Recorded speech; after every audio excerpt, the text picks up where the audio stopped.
Thank you so much, as always, to the team at Iconic Offices. It's always brilliant events, not just my own, of course, but the other events as well. I love to follow along with. So thank you all for joining today, especially for joining live. I know it's difficult enough to carve out the time, but as well, if you're watching the replay, because it will be recorded, you're very welcome to do that. So very welcome along to the Accidental Leader. Now, we will do a Q&A at the end of this session. Saoirse's going to pick out if there are any questions during the session, pop them into the chat or save them to the end, but we'll be able to respond to them then at the very end. So before I get into any of the content on the Accidental Leader or any introduction to myself, I'd love to start with a question for you. So if you could tell me in the chat, what is the biggest challenge that you are currently faced with as a leader today? What's the biggest challenge that you're currently facing at the moment? It might be the reason why you're here today. It might be what brought you here today.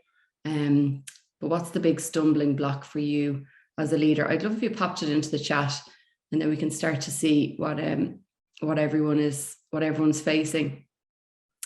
So Kelly says imposter syndrome. Yeah, I feel you. Yvonne says sometimes expressing my ideas clearly. So communication. Okay, thank you for that. Matthew's to satisfy all parties you're working with. And Boyana, hi, new to the leader role. Okay, so new to a leadership role. Thank you for those. So some of those will potentially touch on and address today. But what I would love to talk to you about a little bit later on is a program that I've developed along with my dad, who also works in the same field as me, so Dr. Paul Donovan. So we've developed an online program for leaders like yourself to tackle these current challenges that you're facing. It's completely online, it's completely self-led. I'll talk to you a little bit about that at the very end of the session, just before our Q&A. And Leigh says motivate people as well. Thank you for that. So thank you for those inputs. So when we, before we move on to anything else, I'd love to introduce myself properly. So my name is Aoife Donovan Lee. If you would like to connect on LinkedIn, that's my name on the screen on LinkedIn. And that's my website as well. So I've been in people development for almost 16 years now. The first 13 of those I've spent in-house working for multinational organizations in leadership roles, learning and development, and coaching. Now predominantly in Ireland, but I also spent a bit of time in Canada as well. So the last 3 years I have spent in my own consultancy business delivering training and development for leaders like you. So also working as an executive coach. So that is me. And I'm setting up a new business as well, just myself and my dad, as I've mentioned. So that's my second business is coming online soon. So I'm turning into a bit of a serial entrepreneur as well. So back to today's session. So what drew you in here is all about the accidental leader, but what is an accidental leader? It could be someone who is propelled into leadership or possibly pushed into leadership. Someone who knew that in order to move up the career ladder, that they would have to take on people, possibly not meaning to or having the burning desire to become a leader, but so you found yourself in this position. Or it might be if you didn't truly realize what leadership entailed, what becoming a true leader actually meant. And now you find yourself maybe without the proper training or the right supports in order to become successful in your role. So I'm here today to focus in on what's really important on your road to becoming a successful leader. So I focused in on these 3 areas that you see on the screen, because these are the ones that I find I come across the most when it comes to leadership issues, and they're all people related. But what do they all center around? Now, I'm going to give the game away a little bit here and tell you that it's all about becoming a really successful coach. And everything that is entailed in the role of a coach. So a coach is completely devoted in a way to the development of their people. That's what they really care about. They want their people to do well. They want them to learn about themselves so that they're able to make the right changes in their lives, that they're able to develop their careers, improve their performance.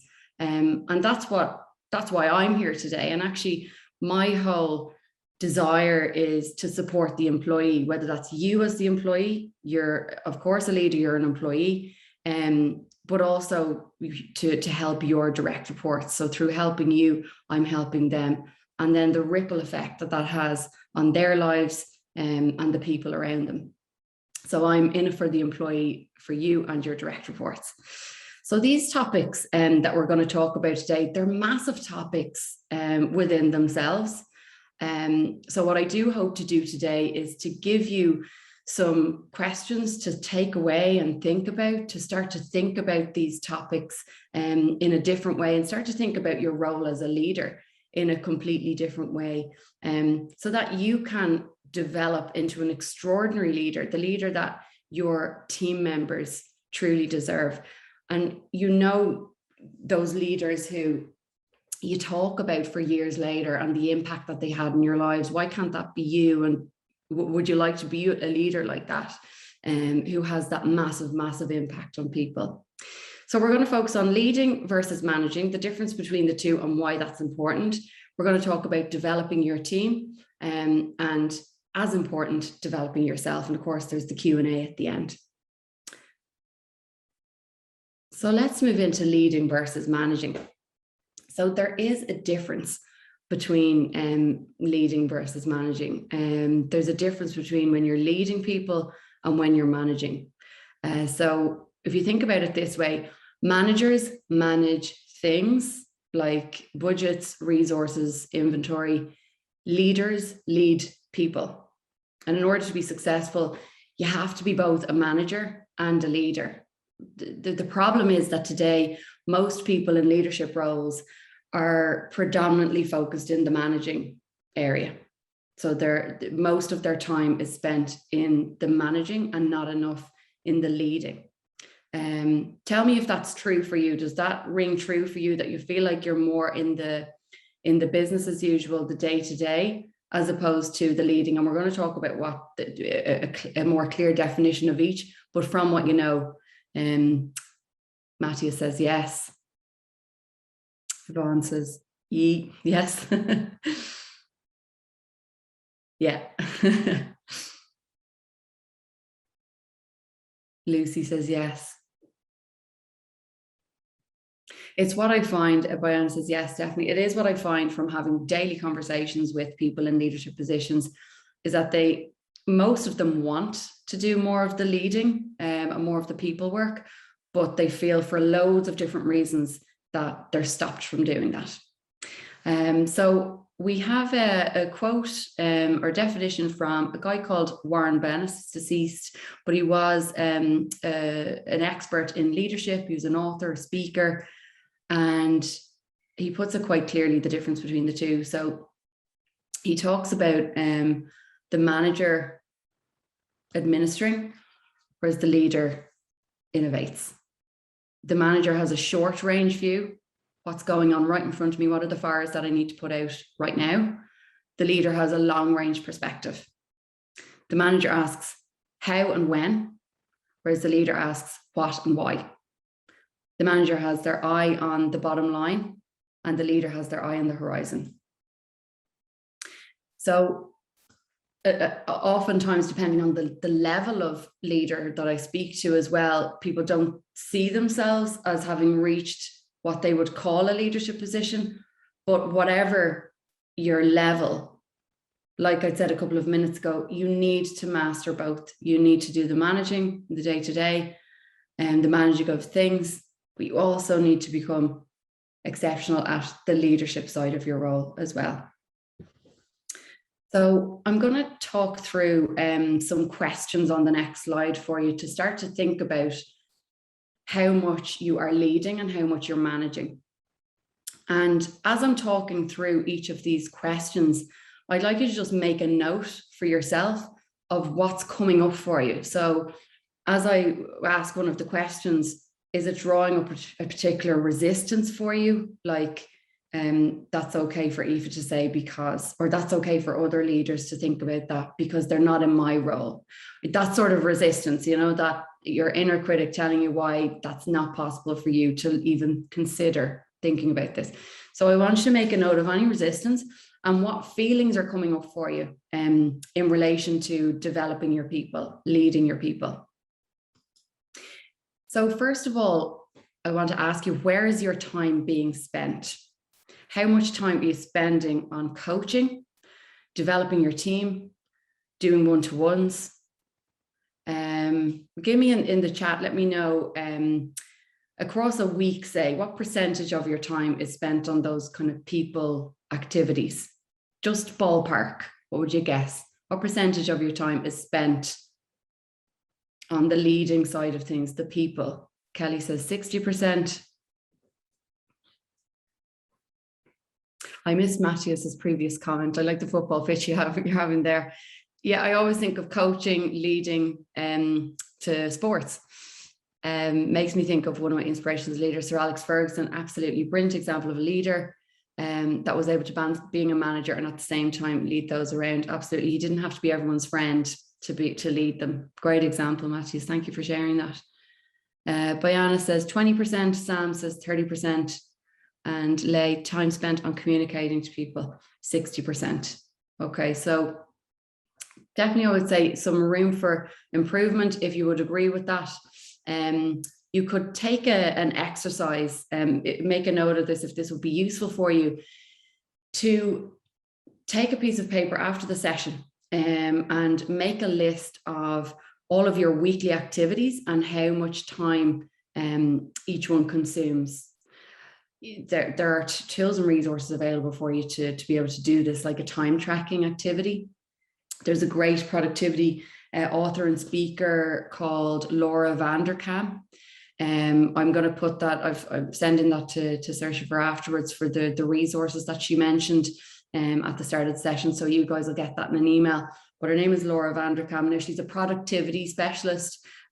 She has a great tool. She has some great time tracking tools on her website, sharing the website with you.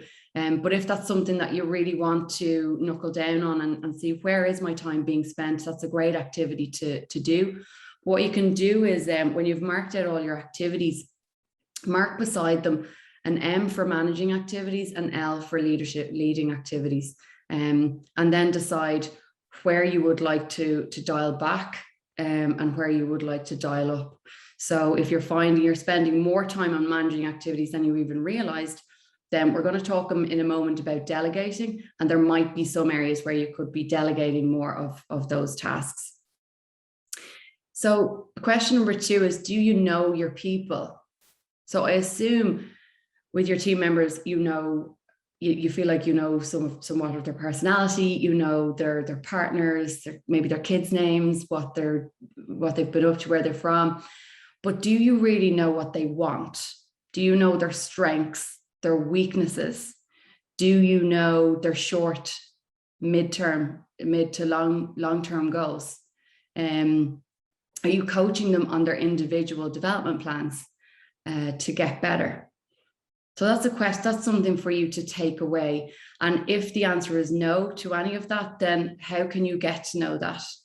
How can you get to know their strengths, their weaknesses, and their short, mid, and long-term goals? I have a tool for you in a couple of minutes that will help you to do that. Number 3, do you ask or tell? So we'll say, for example, if somebody comes to you with an issue, is your go-to mode to tell them what to do or give them advice on when you were in the situation, or someone who's previously been in the situation and this is what happened, and just dishing out advice? Or do you ask them questions to identify what they believe the possible solutions are? Tell me in the chat, are you a teller? Is that your go-to? Do you want to just give out all the good nuggets of wisdom that you have? Tell me in the chat to say tell. I'd love to know. So when you're managing people, you want them to just get it done, quickest way possible, just get it done. But when you're leading people, you coach them to arrive at solutions through their own thinking, and that's for their own growth and so that they'll be more productive in the future. Remember, managers tell and leaders ask. So even when you're in a conversation with someone and they're telling you the issue, the urge often as a human being, the urge is to empathize. And how we empathize is we say, oh, that happened to me. That's not helpful. That's not helpful for the person. Remember, people don't argue with their own data. So if they've come up with their own solution, they are a lot more likely to stick with it and see it through and commit to it. A couple of people in the chat. So Matthew said, ask first, then tell. There are always at least two sides to every story. And Sam's questions, get some information first. They may arrive at the tell themselves. Absolutely. So are you an innovator? Do you brainstorm with your team? Do you encourage them to be innovative and creative in coming up with ideas around a solution? So when you've been tasked with something as a leader, do you bring it to your team and try and figure it out together? Or do you always try to work it out yourself? You need to foster the brain power within your team. There's great ideas within the team. So even when someone is bringing up an idea, do you hear yourself saying things like, oh, that's not possible, we can't do that, we've been told to do it this way, or this is always the way we've done it, so I don't see how we can see a way out of that? Or have you ever just said, let's rip up the process document and let's start again? What if we were to create a new process from the start? And you'll be amazed at what ideas can come out of the team. So managers kill innovation, but leaders cultivate it. And then finally, are you delegating? So tell me in the chat if you feel like you need to delegate more, if this is something that's a bugbear of yours, you should be letting go of more stuff. This is often what I hear from managers. They say that they feel that they need to do certain tasks themselves. They've just always believed that that's something they need to hold on to. But question yourself, do I need to hold on to this? Or sometimes they feel like they'll do a better job of it, so they'll just do it themselves. But the point is to allow your team to start to take on some extra responsibility for themselves to do the tasks on their own, so that they'll learn how to do it. That's the only way they're going to learn. So leaders, they delegate strategically to help their team members to learn a skill, to boost their self-esteem, to reward good performance, or to train them for future opportunities. So I had an example a few years ago where I took on a kind of a problematic team, and I wanted to identify where all the skills were in the team and where everybody rated themselves against all of the skills that we needed to have as a team, and where were all the nice to haves, like what were people holding on to that maybe they hadn't had a chance to show. But it was a massive task to do a skills gap analysis with a team of 12. So I knew that one of the guys on the team wanted to become a manager. So I brought him on board with me, and it was brilliant because I was more of a, dare I say, a control freak, but I wanted to just manage the whole thing end to end myself. But I knew that it was just far too big for one person. And that gave him great autonomy. He felt rewarded for sharing with me that this was his development path. And then we were able to get a really good picture of where were all the skills on the team and where were these languages that people weren't using that we could potentially use within the team. And so we ended up with a year of monthly development sessions that people within the team were delivering themselves. And so everybody got involved, and it was just a great example of me letting go a bit, letting go of some control, and for the great benefit of the team. So have a think about that for yourself. How much are you delegating? How much can you let go of? The tasks that you think really do need to sit with you, do they? Just start to challenge yourself on some of those things. So Matthew's back into the chat. Matthew says, I always encourage people to think for themselves, think by themselves, and come up with ideas that work for them. Autonomy is essential for innovation and productivity. Excellent. Kelly, rarely delegate. I'm sure you're not on your own, Kelly, in the audience today. Matthew says, if you're unable to delegate properly, that means more work for you and less trust, motivation among the team members. Absolutely. when you start to trust people, they are more likely to be more productive, more engaged. Of course, we know the benefits of that. It's just about making that decision in your own mind as to why you want to delegate. Why is this really important for you and your team? And then starting to take steps to doing it. So I mentioned a few minutes ago, I talked about the importance of developing the team, and I was going to give you a tool for how to do that. So first of all, though, thinking about development, of course, we all know it's crucial. It's a crucial part of your role, but it can sometimes be overlooked when you're caught up in the day-to-day busyness and the business as usual activities. But if it's executed effectively, it will greatly improve your team's performance. And today we're going to talk, first of all, about your mindset in relation to developing people, as well as your strategy. So when I asked you some of those questions in the last section, those 5 questions, and I asked you to start to make a note of what sort of resistance was coming up for you, and what feelings were coming up for you in relation to some of those questions. So when it comes to investing time in coaching and developing your people, what came up for you? So if you did come up against any resistance, if you could share it in the chat, that would be amazing. So what was coming up for you when thinking about developing your team? Is that I don't have enough time. I don't have the time that I want to invest in coaching, developing, asking rather than telling.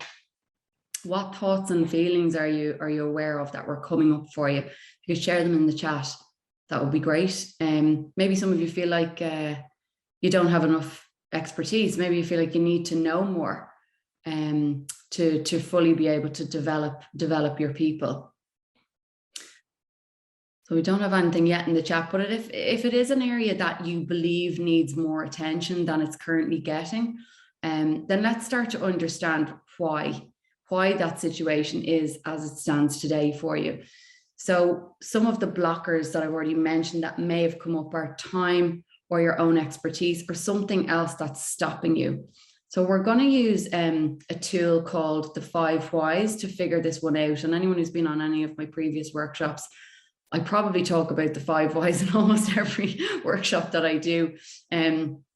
Because in order to change, we need to understand what the root cause behavior is, what's driving, what's stopping us from actually taking action and making that change. So if you think about any behavior that you've wanted to change in your life, whether it's personal or work related, and something that you feel like you really want, but you're not doing, you're not making the change. Like, I really want to get fit, but I'm not getting up to go to the gym.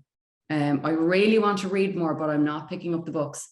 So it's all about understanding why, what is it stopping you? So if you're saying, I know that development is really important, I know that coaching is going to get me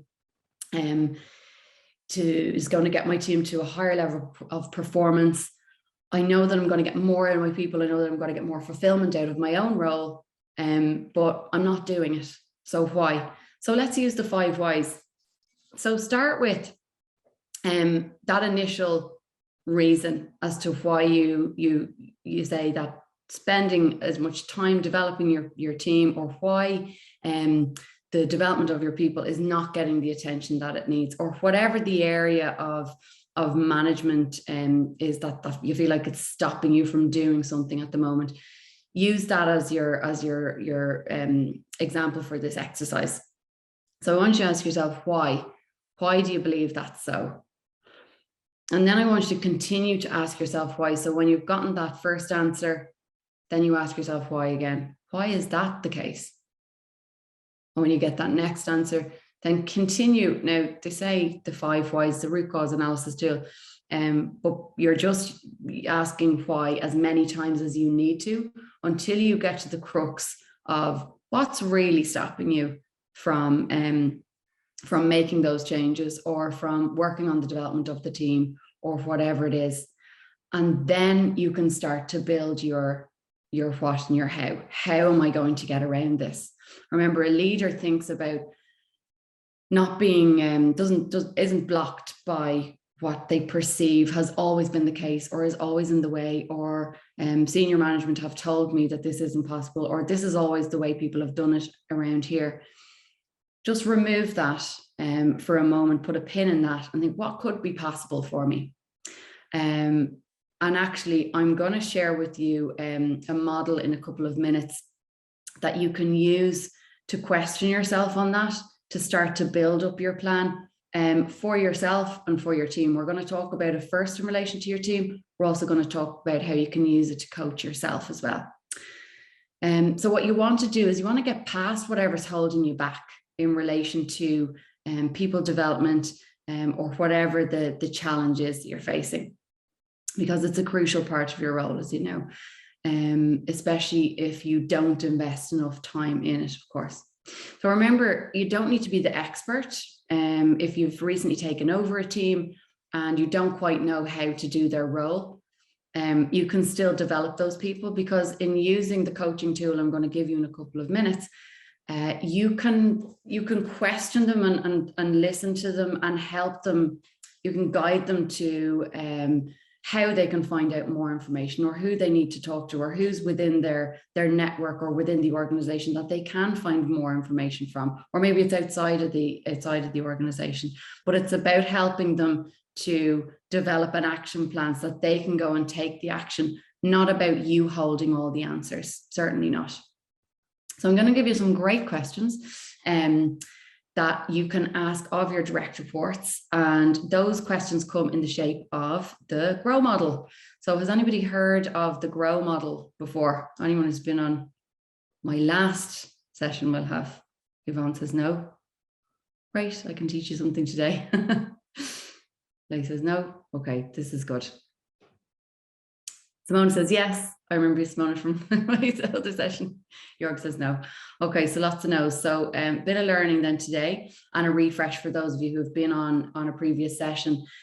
So this model, it's absolute gold when it comes to shaping a developmental conversation with a direct report. If you're unsure of how to go about that, if you want to have a problem-centered conversation with someone, so if they bring a problem to you, you can use this. It can be used in so many different ways to manage performance, developmental conversations, problem-based conversations. Can be used in so many different circumstances.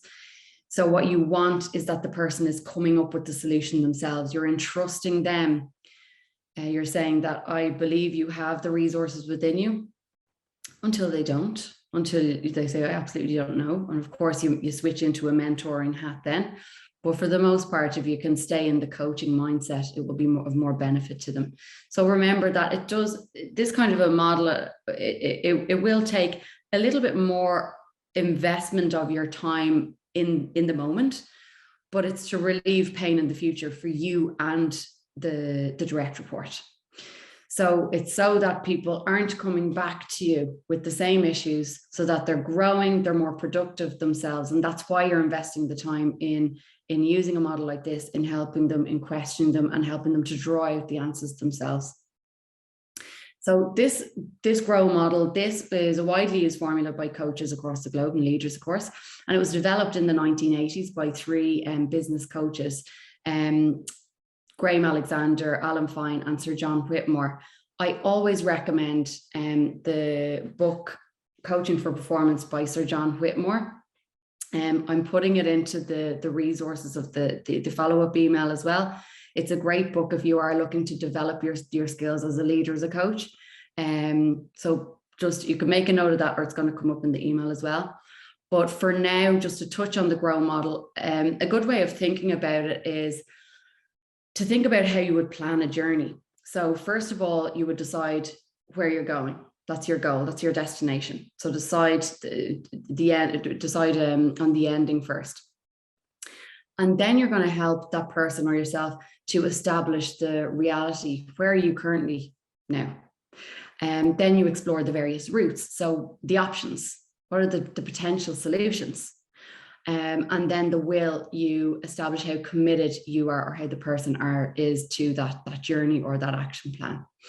And how you navigate through this model these 4 different stages of the conversation is through questioning.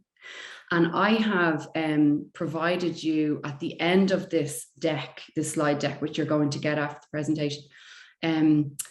I've provided you with a set of example questions that you can ask at each stage of the GROW model. So at each stage of the conversation, you can select a question or 2 until you feel like you've gotten to the right response with the person, if that makes sense. Until you've exhausted it, until you feel, okay, I feel like we've established the goal.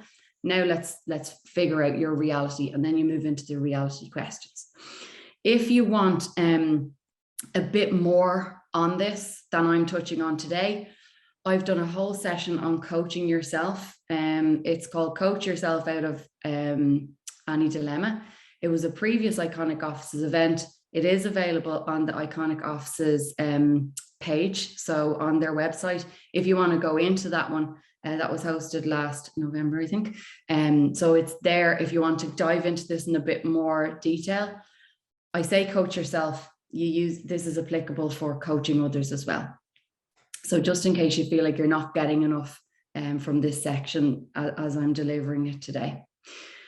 So finally, we move into developing yourself. So great leaders recognize, of course, that they must continue to work on themselves, on their own development, while also developing the capabilities of their teams. And so if maybe you are feeling at the moment overwhelmed or stuck, if you're feeling like that you don't have the resources within you at the moment to cope with what the challenges are that you're facing, give me a yes in the chat if that feels like if you feel stuck at the moment. I was listening to a snippet of a podcast the other day, and unfortunately I missed the interviewee's name, but the podcast is amazing. It's called Diary of a CEO with Stephen Bartlett. So tell me yes in the chat if you've heard of it. He has absolutely brilliant guests. They really dig into topics that are relevant for leaders, not just the CEO. But on this particular interview, the interviewee was talking about how at different points of our lives, anyone goes through periods of stuckness. And she was talking about how it's a need that's not being met, and it's your need for growth. And so if you are feeling like stagnant, or you're stuck in the day-to-day and you're not getting what you need, or you feel like in a place of stuckness, then have a look at your growth and your development, and what are you doing to satisfy that. I just thought it was an interesting way to look at it. Matthew said, you have heard a few episodes, very good podcast. So I love it. And I've only just discovered it in the last month or so. It's so good. Sam says, love Stephen's pod. Great. So when you're experiencing that stuckness or overwhelm, then go to the GROW questions, and I'm bringing them up again for you. So you can use this to work your way out of a problem, or maybe it's for your longer term development plan. So if you want to start to think about, well, where do I see myself in 5 years' time? And you might not necessarily have that all worked out, or even be able to think that clearly at the moment. For whatever reason, there are times when we can't. Start to think about, who's the person that I want to become by 5 years' time? Do I have more confidence? Am I more decisive as a leader? Have I developed my strategic thinking? What is it? So what are the traits of this person who you become? And you can work back from there, and then you can identify your gaps.